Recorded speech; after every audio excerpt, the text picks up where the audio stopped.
意图像极，生化5万点 JPG 天既成地既立，万物齐备东土里，无人焉缺少女男，天地既成，万物以齐备。这就是向天，亦称娑婆世界、堪苦世界、苦海、此岸、东土等等名称，不一而足。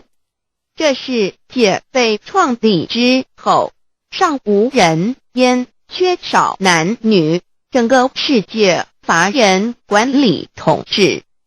那时桀为母，我无奈之处，方舍我9六子激降凡间，由于天地有定数，子会开天，后会辟地，因会需要有人降生，时机已至，老母娘亦有无奈之处，才舍下皇母之9六元胎佛子，以其降临凡间，接受种种历练，屡次的摘元佛东土，而下来一次反一次不肯至凡，于是老母娘每次差遣元佛子下凡降临东土，每来一次又回去一次，就是不肯留下来治理凡间东土。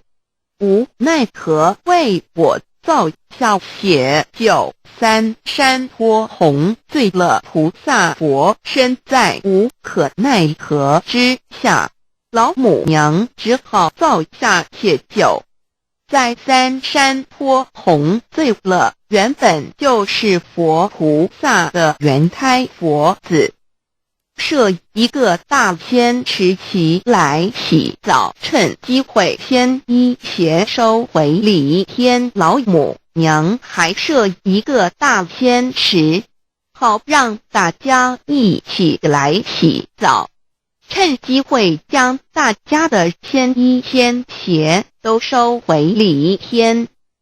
众佛子就醒来，不见母面，又不见仙衣鞋，可在哪边？众佛子就醒之后，却见不到老母娘，又不见仙衣仙鞋。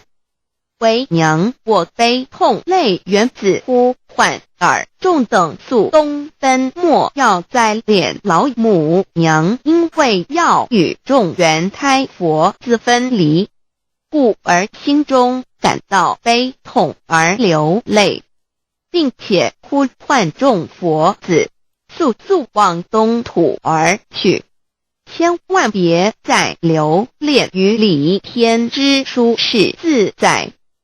如若是仙衣邪教与尔等尔，哪个亦不肯再是临凡老母娘？若把仙衣仙邪交给原胎佛子，则又没有一个肯降临凡间留下来治理世界。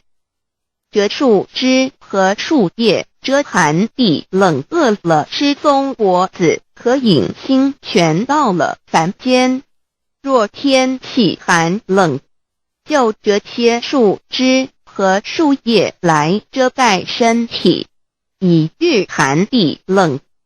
若肚子饿了，就取松子果子吃，口渴了，就取清凉泉水喝。众佛子如调回悲哀悲叹，问母我至何时方把家还？众佛子听了老母娘如此吩咐，皆如吊失了魂魄一般，悲伤地哀嚎叹息，纷纷问老母娘：我们到什么时候才能回家呢？母言答：3期末打开普度清烧书清寂信清度佛缘。老母娘回答说，等到3期末节大开普度的时候，老母娘会亲自烧书寄信给大家，并且亲自来度化众原胎佛子。告一回家之路。家乡信书皇母训子师戒以及仙佛圣训都是皇母烧书信度化佛子众生。众儿女亲由以悲生大放为母，我写合同赋予。黄元听了老母娘的话语，众元胎佛子心中有存惊疑，悲伤地放声大哭。老母娘见众佛子如此惊疑悲痛，于是写下了合同给众元佛子，以作为将来回天之凭证。求道时的合同皆是凭证。自此，我元佛子东土而奔至世界为男女在地人焉。从此，皇母之元胎佛子便向东土奔驰而去，点治理世界，或为男，或为女，并传递人间烟火。母子分各东西，好不难过。自此，我众佛子受尽熬煎子各分东西，令老母娘内心好难过。而众佛子自此以后却受尽无限的折磨与煎熬。唐李白不宗师名利图煎熬，安得闲于不？至今时区只算6万年，载美享而